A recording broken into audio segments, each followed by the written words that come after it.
हम भी बीजेपी के सपोर्ट करते हैं, ऐसी बात नहीं है, लेकिन अगर हमारे घर का प्रत्याशी है तो फिर हम यहाँ पार्टी नहीं देखेंगे, हम अपना परिवार देखेंगे। भाई हमारे घर का, हमारे ग्राम सभा का तो हमारा परिवार हो गया, तो पहली प्राथमिकता परिवार के प्रति होता है, ना कि पार्टी के प्रति। कार्यकर्ता को बहन जी आशीर्वाद दिए हैं, इसलिए हर वर्ग के लोग चाहते हैं कि क्षेत्र का ही नेता हो, कि दुख सुख में साथी बचपन से है, आज भी होगा, आने वाले समय में भी रहेगा। नमस्कार दोस्तों, मैं रवि कुमार, आप देख रहे हैं द बहुजन नामा व भीमराज दस्तक। दोस्तों, आपसे मेरी गुजारिश है कि अगर आप चैनल पर नए हैं तो चैनल को सब्सक्राइब करके वीडियो को लाइक करके अधिक से अधिक शेयर करें। दोस्तों, हालांकि अभी उपचुनाव का होना तय हुआ है और आज मैं उपस्थित हूँ फूलपुर विधानसभा के ये एक मार्केट है, उस मार्केट में उपस्थित हूँ और ग्राउंड पे जीरो पर हम लोग निकले हुए हैं। हमारे साथ एक दादाजी हैं, आइए हम उनसे बात करेंगे। फिर उसके बाद यहाँ दुकान, एक कपड़े की दुकान है, उसके अंदर चलेंगे, वहाँ कुछ साथी बैठे हैं, उनसे भी हम बात करेंगे। क्या नाम होगा दादाजी? झूराम। क्या माहौल है उपचुनाव को लेकर, किसे इस बार आप लोग सपोर्ट कर रहे हैं? अब चुनाव साहब अब आ जाए मौके तो बताएं।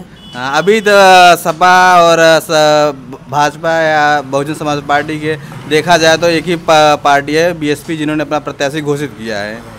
तो क्या तो ठीक है सर, जो आ जाएंगे उनको दिया जाएगा। आइए अंदर और साथी हैं, उनसे भी हम बात करेंगे और जानेंगे क्या कैसे है। क्या नाम होगा सर आपका? सुमित कुमार केसरवानी। अभी उपचुनाव होना है सर, और उपचुनाव को लेकर ग्राउंड जीरो की सरगर्मियाँ बढ़ गई हैं, जिसको लेकर अभी यहाँ के जो प्रत्याशी हैं बहुजन समाज पार्टी के, बहुजन समाज पार्टी की क्या कहते हैं प्रत्याशी का नाम घोषित हो चुका है, लेकिन अदर जो पार्टियां हैं उनका भी नाम घोषित नहीं हुआ। उसको लेकर क्या कहेंगे, क्या आप लोग के ज़मीनी स्तर के मुद्दे होंगे उपचुनाव को लेकर? मुद्दे तो होते ही हैं पब्लिक के, लेकिन इस समय हमारा केवल कोई मुद्दा नहीं है। हमारे ग्राम सभा से शिवबरन पासी हम लोगों के बीच के हैं, हमारे बड़े भाई लगते हैं और वो चुनाव लड़ रहे हैं। वो बसपा से प्रत्याशी बनाए गए हैं। माननीय मायावती जी को हम लोग पूरे क्षेत्रवासी, ग्रामवासी बहुत बहुत धन्यवाद देते हैं कि जो एक छोटे से कार्यकर्ता को उन्होंने अवसर दिया, जो 30 से 35 साल से बसपा की झंडी लेके ढोने का काम किया और उनको चांस मिला है। इसका हम लोग बहुत बहुत धन्यवाद उनको देते हैं और बहुत सौभाग्यशाली मानते हैं कि हमारे ग्राम सभा से चुने गए प्रत्याशी हैं वो। अभी इससे पहले क्या कहते हैं आप लोगों ने प्रवीण पटेल जी को यहाँ से विजयी बनाया और फिर उनको क्या कहते हैं अभी सांसद भी आप लोगों ने बना दिया। हाँ, लेकिन इस बार क्या कहते हैं, इस बार आप ज़्यादातर अगर देखा जाए तो बीजेपी के लोग सपोर्ट कर रहे थे। नहीं, सपोर्ट करते हैं, हम भी बीजेपी के सपोर्ट करते हैं, ऐसी बात नहीं है, लेकिन अगर हमारे घर का प्रत्याशी है तो फिर हम यहाँ पार्टी नहीं देखेंगे, हम अपना परिवार देखेंगे। भाई हमारे घर का, हमारे ग्राम सभा का तो हमारा परिवार हो गया, तो पहली प्राथमिकता परिवार के प्रति होता है, ना कि पार्टी के प्रति। आप कपड़े का यहाँ व्यवसाय करते हैं, बहुत सारे ग्रामीण लोग भी आपके यहाँ पे दुकान पे आते होंगे, तो एक माहौल समझ में आता होगा ना? नहीं, माहौल बहुत माहौल है पूरे क्षेत्र में। आपको झूसी से इधर लेके गारापुर की इधर सहसों के अंदर, ये पूरे क्षेत्र में खुशी का माहौल है। लोगों के अंदर एक जुझारूपन बना हुआ है कि हमारे घर गांव का, हमारे बीच का प्रत्याशी है, हम लोग इनके साथ में रहेंगे, सर्व समाज साथ में है।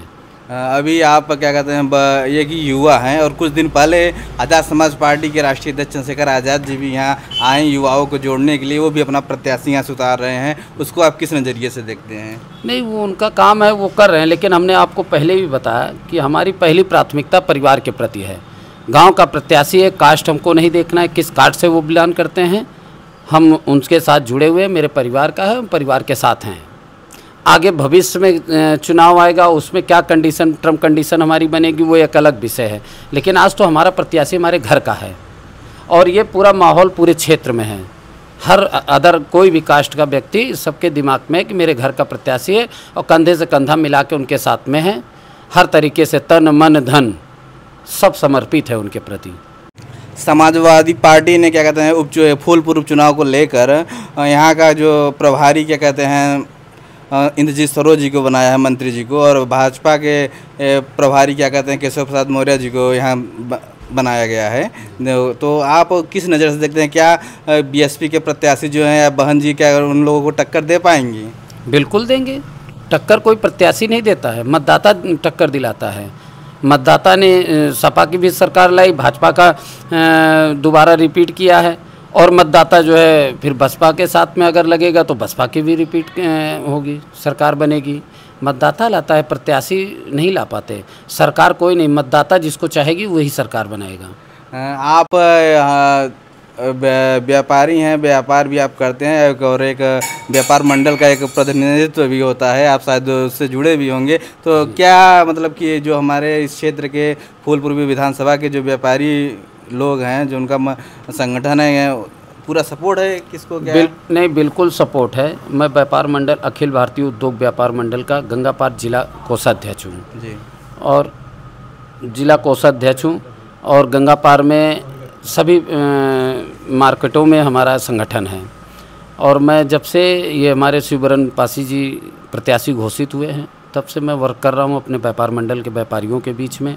तो हमारे व्यापारियों का भी मानना है कि अगर एक छोटा सा कार्यकर्ता अगर इस पद पे आता है तो स्वाभाविक है कि छोटा व्यक्ति छोटे व्यक्तियों के बारे में सोचता है। बड़े लोग हैं उनको कोई अनुभव नहीं है कि छोटे गरीब आदमी, मध्यम वर्ग आदमी किस तरीके से अपना जीवन यापन करता है, किसी कारण कोई प्रॉब्लम आती है तो वो कैसे झेलता है, किसके पास कैसे जाता है। तो जब मध्यम वर्ग का ही प्रत्याशी है, अगर वो इस काबिल होगा तो ज़रूर हमारा सुनेगा। तो इस तरीके से हमारा पूरा व्यापार मंडल साथ में है। अभी पीछे चौराहे पर हमने वहाँ भी ग्राउंड रिपोर्टिंग की, वहाँ एक माहौल समझ में आया कि लोग कह रहे हैं कि जब चुनाव आता है तभी क्या कहते हैं नेता दिखते, चुनाव के बाद सब मैदान से गायब हो जाते हैं। नहीं, वो सबकी अपनी अपनी सोच होती है। अभी पिछले वर्ष जो है 2023 7 अगस्त को हमारे यहाँ एक हादसा हुआ था, डकैती हुई थी, जिसमें हमारे चाचा जी भी एक्सपायर हो गए। बगल पंडा मार्केट है, पंडा मार्केट के चौकीदार एक्सपायर हो गए थे। उस समय पूरे क्षेत्र के लोगों ने कोई ये नहीं देखा कि ये बनिया है, ये भाजपाई है, ये सपाई है। वो उनको केवल एक चीज़ दिखा कि हमारे गांव का महाजन है, व्यापारी हैं, हम लोग दुख सुख में इनके पास जाते हैं, कोई ज़रूरत हुई, पैसा नहीं है तो भी हमको सामान मिल जाता है। उसी भाव के साथ वो मेरे साथ जुड़े, कंधा से कंधा मिलाए, और उसमें हम लोगों ने कामयाबी भी पाया। जनता अगर हमारे साथ ना होती तो बहुत नेता के दम पे कुछ ना होता। पूरे क्षेत्र की जनता हमारे साथ में थी, तो उसमें तो कोई नहीं देखा कि ये बनिया हैं या भाजपाई हैं। तो आज हम क्यों देखें कि ये नेता ऐसे हैं वैसे हैं। वो हमारे घर का नेता है, हम लोग उनके साथ में हैं, कंधे से कंधे मिला के हैं। जितनी हो सकेगी उतनी मदद करेंगे और चुनाव जीतेंगे भी हम लोग।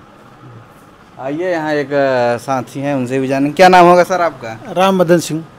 उपचुनाव को लेकर क्या कहेंगे सर, क्या मुद्दे होंगे इस बार? उपचुनाव जीतना चाहिए सत्ता पक्ष को 100%। अभी सत्ता पक्ष क्या कहते हैं, माननीय मंत्री जी को क्या कहते हैं यहाँ का प्रभारी बनाया है। हाँ, लेकिन क्या कहते हैं कुछ लोगों का कहना भी, हमने पिछले चौराहे पर बात किया कि जो अपना क्या कहते हैं चुनाव नहीं जितवा पाए, वो यहाँ फूलपुर में क्या जितवा पाएंगे, उसको लेकर क्या किस नज़रिए से देखते हैं? व्यक्तिगत नेता की बात नहीं है, देश हित की बात है।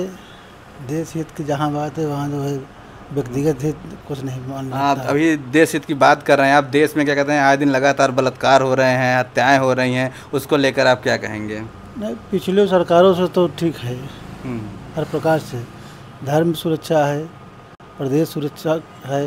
कहाँ आप प्रदेश की बात करें? अभी देखिए एक मुजफ्फरपुर में क्या कहते हैं 14 वर्ष की बच्ची को बलात्कार कर दिया जाता है, उसके स्तन काट दिए जाते हैं, उसके प्राइवेट पार्ट को मतलब कि जख्मी कर दिया जाता है, चाकू से हमला किया जाता है। अभी आप यहीं नैनी में क्या कहते हैं एक युवा की क्या कहते हैं चाकू मार कर हत्या कर दी गई। और तमाम ऐसे मुद्दे आप देखेंगे, बहुत सारे मुद्दे मिलते रहते हैं। पेपर लीक हो जा रहा है, रोजगार के नाम पर सरकार फेल है। इन सब सारी समस्याओं को आप किस नज़रिए से देखते हैं?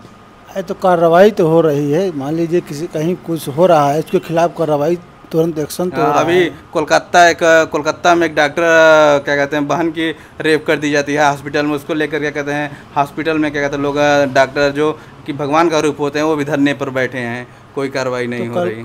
कोलकाता की जो है वहाँ की जो है सरकार के खिलाफ जो है सरकार वहाँ पर गलत काम कर रही है, उसके खिलाफ जो है जनता विपक्ष सब आवाज़ उठा रही हैं। वहाँ की सरकार गलत है ना, वहाँ की। हाँ, यहाँ पे जो है यूपी में जहाँ भी गलत होता है तुरंत जो है कार्रवाई होती है। कार्रवाई कहाँ पे हो रही पहली है? बात, एक आध उदाहरण यहाँ तो- बताइए आप। हाँ? कोई भी आप पेपर देखिए, लोग तो कह रहे हैं कि कहते हैं जब बीएसपी का राज था तब उस समय कहते हैं शासन सत्ता बहुत व्यवस्था बहुत मजबूत थी। उस समय कहते हैं हत्याएं और लूटपाट बलात्कार वगैरह केसेस बहुत कम देखने को मिलते थे। अब जनसंख्या बढ़ रही है तो इतनी बड़ा प्रदेश है, देश है, तो कहीं न कहीं व्यक्तिगत दुश्मनी, हाँ, व्यक्तिगत जो एक कानूनी प्रक्रिया है, जो न्याय है, वो न्याय मिलना चाहिए कि नहीं मिलना चाहिए। कल जातिवाद और धर्म समाज से ऊपर उठकर आप देखिए, अगर आपके ऊपर ही क्या कहते हैं कुछ आपत्ति आती है, कुछ क्या कहते हैं घटनाएं घटती हैं, तो आपको न्याय मिलना चाहिए कि नहीं मिलना चाहिए? न्याय मिलना चाहिए, न्याय मिलता भी है, और सरकारों की अपेक्षा ये सरकार ठीक है। कहाँ ठीक है? हमें एक आध उदाहरण आप बताइए तो। आप एक आध नहीं, 1000 उदाहरण आप बताइए। हम तो सैकड़ों उदाहरण दे रहे हैं। अभी क्या कहते हैं आप यहीं नैनी की घटना है, क्या कहते हैं जिस दिन क्या कहते हैं 15 अगस्त को लोग आज़ादी की जश्न मनाने की तैयारी कर रहे थे, वहीं पर क्या कहते हैं एक 23 वर्षीय बच्चे की एक जाति मानसिकता से ग्रसित एक युवक ने कि चाकू मारकर हत्या कर दी जाती है। रायबरेली में एक पासी बिरादरी की लोगों की गोली मारकर हत्या कर दी जाती है। यहीं आपके बगल में अभी देखा जाए तो एक गोहरा कांड हुआ, उसमें ज़मीनी विवाद को लेकर 4-5 परिवार को मतलब कि हत्या कर दी जाती। तमाम हत्याएं अभी आए दिन हो रहे हैं, लेकिन उस पर कोई नहीं। रोजगार के नाम पे सरकार फेल हो रही है, कोई वैकेंसी क्लियर नहीं हो रहा है।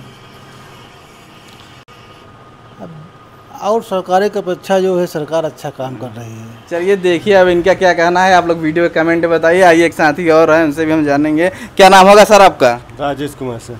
क्या कहेंगे उपचुनाव को लेकर? उपचुनाव में बीएसपी ही यहाँ अभी होगी पूरे विधानसभा में फूलपुर में। अब जैसा कि अभी देखा जाए तो लगभग 14-15 वर्ष बाद क्या कहते हैं बीएसपी ये उपचुनाव में मैदान में आ रही है, तो उसे आप किस नज़रिए से देखते हैं? क्या 14-15 वर्ष का जो बाद आ रही है मैदान में उतर रही है बीएसपी उपचुनाव को लेकर, तो क्या लगता है कि आप क्या कहते हैं अदर पार्टियों के या अदर नेताओं को टक्कर दे पाएंगे आप? अदर नेताओं के टक्कर अच्छी देगी, हो सकता है यहाँ से शिवरन भाई विजयी ही घोषित होकर जाएंगे। हर समुदाय के लोग यहाँ पे लगे हुए हैं। देख रहे हैं आप लोग शिवरन भाई की बात कर रहे हैं, लगता है शिवरन भाई आपको कुछ दे दिए हैं क्या? ऐसा कुछ नहीं, हम लोग पार्टी में बीएसपी में जुड़े हैं, हर समय बीएसपी में ही वोटिंग करते हैं हम लोग। इससे बीएसपी में जो आता है उसका ही स्वागत करते हैं। यहाँ पूरे क्षेत्र में कार्यकर्ता को बहन जी आशीर्वाद दिए हैं, इसलिए हर वर्ग के लोग चाहते हैं कि क्षेत्र का ही नेता हो, कि दुख सुख में साथी बचपन से है, आज भी होगा, आने वाले समय में भी रहेगा। इसी नज़रिए से देखा जाए। देखिए मैं इस समय उपस्थित हूँ फूलपुर विधानसभा में, और यहाँ पर हमने लोगों से बातचीत किया। इस बार यहाँ के जो लोगों का कहना है कि इस बार हम लोग जाति बिरादरी और धर्म से ऊपर उठकर सोच रहे हैं, देख रहे हैं, अपने भाई को सपोर्ट कर रहे हैं। आप लोग की क्या प्रतिक्रिया है वीडियो के कमेंट में हमें ज़रूर बताएं, और आपसे गुजारिश है कि आप लोग वीडियो को अधिक से अधिक शेयर करें। धन्यवाद।